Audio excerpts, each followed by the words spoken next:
बिस्मिल्लाहिर्रहमानिर्रहीम। अस्सलाम वालेकुम नाज़रीन, कैसे हैं आप? अल्हम्दुलिल्लाह हम बिल्कुल ठीक हैं। आज हम बनाने जा रहे हैं बोटी का सालन यानी ओजरी का सालन। तो हमने इसके लिए जो ली है मटन ओजरी ली है और जो है इसको बेसन और लस्सी के साथ अच्छी तरह वॉश कर लिया था और वॉश करने के बाद अभी हमने इसको कुकर में डाल दिया है। तो अभी हम इसको इसमें पकाना शुरू करेंगे। तो वो मैं आपके लिए वीडियो बनानी थी लेकिन वो बना नहीं सकी, जो इससे पहले इसको वॉश करने की थी। और इसको साफ़ करके अच्छी तरह छोटी छोटी बोटियों में काट लिया था। इसमें थोड़े खड़े मसाला जात डालेंगे क्योंकि हम इसको हैदराबादी स्टाइल में बना रहे हैं। तो इसमें हम डालेंगे तेज़पात, इसमें बड़ी इलायची, बादियान के फूल, दालचीनी के टुकड़े, काली मिर्च और लौंग, ये सारी चीज़ें डाल के अभी हम इसके अंदर थोड़े से स्पाइसेस डाल देते हैं। स्पाइसेस में 1 चम्मच फुल भरा हुआ जो है सुरख मिर्च पाउडर का डालेंगे और इसके साथ ही हम हल्दी पाउडर भी डाल देंगे 1/2 चम्मच। और इसके साथ ही जो सबसे मेन एसेंशियल जो इंग्रेडिएंट है वो है नमक, वो डाल देंगे 1 चम्मच। और डालने के बाद हम इसको, ये देखिए पानी पकने लग गया, इसके अंदर मिक्स करते हैं। और ये है देसी लहसुन के जवे हैं, जो मैंने 2-3 गट्ठे थे उनको छील लिया और उनके जो जवे हैं ये इसके अंदर डाल देंगे।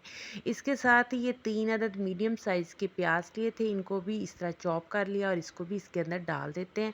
तो अभी हम सारे मसाला जात और स्पाइसेस के साथ इसको मिक्स करेंगे ताकि सारी चीज़ें इसमें मिक्स हो जाएं। और ये अभी हम इसको लगा देंगे कवर। और कवर लगाने के बाद इसके ऊपर वेट रख देते हैं और वेट मूव होने के हम इसको आधा घंटा बाद खोलेंगे ताकि ये हमारी जो बोटी है ये अच्छे से गल जाए और रेडी हो जाए। तो कुकर इस्तेमाल करते हुए हमेशा एहतियात करें। इसकी गैस रिमूव करने के बाद ही मैंने इसका वेट उठाया और अभी हम इसको ओपन करके देखते हैं कि ये हमारी जो बोटी है इसकी कैसी कंडीशन है। तो वीवर्स ये देख सकते हैं आप कि माशाल्लाह से पानी जो है वो भी बहुत अच्छे से ड्राई हो गया और जो है बोटी भी जो है ये हम इसको तोड़ कर देखते हैं कि ये गल गई है कि नहीं। तो वीवर्स ये आप देख सकते हैं कि हमारी बोटी जो है ये अच्छे से टूट रही है। तो अभी हमने इसकी भुनाई भी करनी है, तो इसलिए इसी लेवल पर ही ये सही है। तो इसको हम और जो है अगर थोड़ा बहुत पानी आपको लग रहा है तो हम इस पानी को अच्छे से ड्राई कर लेते हैं। और इसके साथ ही मैंने इसके अंदर शामिल कर दिया है 3 अदद टमाटर का पेस्ट, तो ये हम डाल देंगे। और इसके साथ ही फ्लेम जो है हम मीडियम हाई फ्लेम रखेंगे। और 6 से 8 अदद जो थी सब्ज़ मिर्च, उनकी पेस्ट भी शामिल कर दिया है। वो शामिल करने के साथ ही हम इसको अच्छे से जो है अंदर ड्राई करेंगे ताकि टमाटर और सब्ज़ मिर्चों का पानी भी ड्राई हो जाए और इसके अंदर जो पानी था पहले वाला वो भी अच्छे से ड्राई हो जाए। तो वीवर्स आप देख सकते हैं कि पानी सारा ड्राई हो गया है। तो इस लेवल पे हम इसके अंदर कुकिंग ऑयल डालेंगे इसको भूनने के लिए। तो कुकिंग ऑयल भी बहुत ज़्यादा नहीं डालेंगे क्योंकि इसने जो है अभी भुनाई हो के इसने अपना ऑयल जो है छोड़ देना है। तो मैंने ये 2 चम्मच ही इसके अंदर ऑयल के डाले हैं। तो वीवर्स ये डालने के बाद हम इसकी जो है ना 7 से 8 मिनट के लिए लो फ्लेम पे हम इसकी अच्छे से भुनाई करेंगे। और अभी मैं इसके अंदर डाल देती हूँ धनिया पाउडर, उससे इसके टेस्ट और खुशबू जो है ये बहुत अच्छी हो जाएगी।